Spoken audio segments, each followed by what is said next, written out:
যদি আপনাদেরকে দেখায় যে গ্রামাঞ্চলের বাড়িঘরগুলো, এই হচ্ছে গ্রামাঞ্চলের বাড়িঘর, আর এ হচ্ছে এই পরিবেশ। এই যে এগুলা বাড়িঘর হচ্ছে আপনার গ্রামাঞ্চলের, আর হচ্ছে যে এই যেগুলো বাড়িঘর, এগুলো বাড়িঘর হচ্ছে গ্রামাঞ্চল। এই যে গ্রামাঞ্চলের বাড়ি, এগুলো দারিদ্র এলাকার বাড়ি।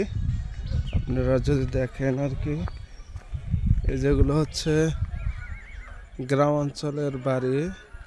যদি দেখায় গ্রাম অঞ্চলের বাড়িঘর আপনারা দেখতেছেন যে এখন আসলে এই হচ্ছে গ্রাম অঞ্চলের মানুষ বসবাস করে আর কি, এরকম পরিবেশে আর কি।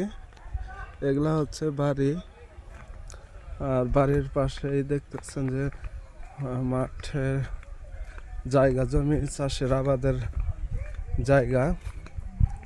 তো কথা হচ্ছে যে গ্রাম অঞ্চলের মানুষ এত স্বাভাবিকভাবে তারা বসবাস করে।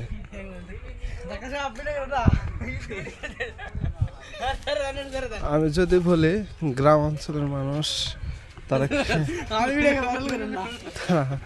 কোথায় থাকে, এই যে সাইকেল চালাচ্ছে। হ্যাঁ,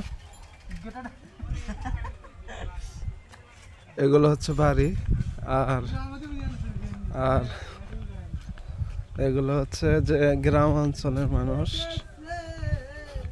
এগুলো হচ্ছে বাড়ি, এগুলো গ্রাম অঞ্চলের মানুষ বসবাস করে থাকে এখানে বসবাস করে থাকে।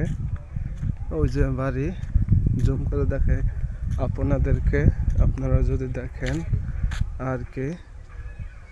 তো হচ্ছে যে দেখুন গ্রামাঞ্চলের মানুষগুলো এরকম বাড়ি নিয়ে থাকে, দাগের বা মাঠের মাঝখানে, ক্ষেতের মাঝখানে তারা বাড়ি নিয়ে আছে অনেকেই। এটা রাস্তা, আর ওই যে দাগের মধ্যে দেখেন বাড়ি, ওই যে দেখছেন, জুম করে দেখাই, ওই যে ওখানে কিন্তু আর কোনো বাড়িঘর নাই, একটা বাড়ি মাত্র, দেখছেন।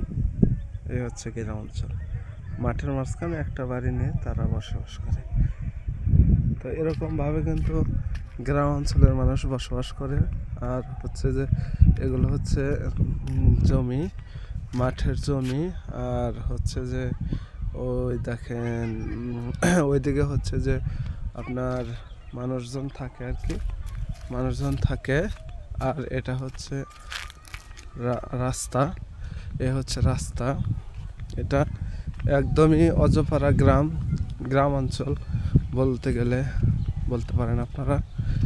তো এরকম স্থানে যদি আপনারা আসতে চান, লোকেশন হচ্ছে যে এটা টাঙ্গাইলে গ্রাম অঞ্চল, টাঙ্গাইলে কাকোয়ায় আসতে পারেন।